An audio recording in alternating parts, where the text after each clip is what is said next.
Yo, it's Yerk, and if you guys haven't seen the new show that's just taking over on Netflix called Squid Game, then you're definitely missing out because one, it's just such an intense show. Like, I literally watched the whole first season in one day because it was just so good. But if you don't know anything about Squid Game, don't worry because the first game is basically just red light, green light, and that's what we're going to make today, and the rules of the game are pretty simple. Players must make it from one side to the other without getting caught, and if you're caught moving when the light is red, then you'll be eliminated. And if you haven't crossed before the time runs out, you'll also be eliminated. Simple enough, right? Let's just get started. Grab out a Mutator Zone, and we want to set the width to the distance that we want our play area to be. Then we're going to set the depth to 0.5. Lastly, we need to set when player exit zone transmit on channel 3 and click OK. Then we're going to set our grid snap to 4, and we just want to copy and paste the Mutator Zone in a line all the way across our play area just like this. Our next step is going to be rotating the Mutator Zone 90 degrees, and then we want to go back and do the same thing going across just like we did before, but this time we're going the opposite way, just like this. Now we're just going to need a music sequencer. Place this down somewhere away from the map, and we want to set the tempo to 10 and the length to 15. Then we're going to set activate on game phase to game start. Next up, we're going to grab out a trigger device, and we want to place it down right here at the very front of the Mutator Zone.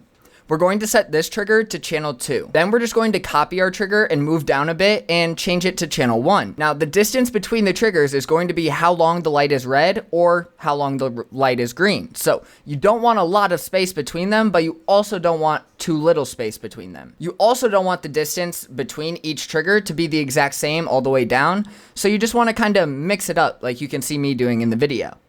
It should go channel 2, channel 1, channel 2, channel 1, all the way down the music sequencer. Now, once that's done, grab out a class selector, and we want to set the class to switch to class 16. Then we're going to set the time to switch to instant, and we're also going to set enable during phase to none. Then we want to enable it when receiving from channel 2 and disable it when receiving from channel 1. And finally, we want to set change player to class when receiving from channel 3. Now we can actually set up our red and green lights. Grab out the customizable light and place it down. Open up the settings and set the light color to green. Then we want to set the light size to huge and the intensity to 100%. Then we can scroll down and set turn on when receiving from channel 1 and turn off when receiving from channel 2. Click OK. Now we're going to copy and paste the light down right on top of the green one, and this time we're just going to change the color to red. Then we're going to set turn on when receiving from channel 2 and turn off when receiving from channel 1. Next up, we're going to grab out a timed objective device. We're going to set it to start on game start to yes, and we're going to set the duration to 1.5 minutes. Scroll down and set when completed transmit on channel 4 and click OK. So in Squid Game, there's a creepy doll that turns around when the light turns red, and if it detects you moving, it shoots you.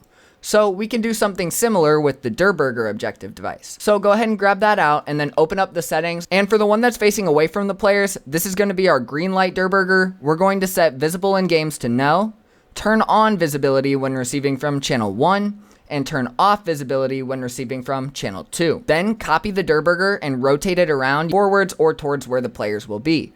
This time, just change the turn on visibility setting to channel 2 and change the turn off visibility setting to channel 1. Now we're going to need to place a Mutator Zone down at the finish line. Again, set the width to match the play area, but this one we just want to set on player entering zone transmit on channel 5 and disable when receiving from channel 4. One last thing, we need a damage volume to kill the players once they've been detected moving. So place down a damage volume and set it to the size that fits the entire area, and then set the damage type to elimination. And we want to set the selected class to class 16. We also want it to affect only the selected class, so make sure that setting's turned on. Then we're going to need a teleporter for all the winners. So place one down wherever you want all the winners to go and set teleport to when receiving from channel 5 and disable when receiving from channel 4. Now, if we start the game and test it out, we can see that we have ourselves a working red light, green light that detects if players are moving. The class selector turns on when it's a red light, and anyone that's exiting a Mutator Zone during the red light will be eliminated, and the class selector then turns off when it's a green light, allowing players to move freely. If the players make it across, they are teleported to the winner's area, and if they don't make it before the time is up, the teleporter closes. And that's how you make the first game of Red Light Green Light from Squid Game in Fortnite Creative. If you guys want, I'll try and make as many of the Squid Game games in Creative as possible, but you guys have to let me know by dropping a like on this video or leaving me a comment and letting me know that you want to see that. But click here to watch more creative tutorials. Thank you all so much for watching, and as always, stay up.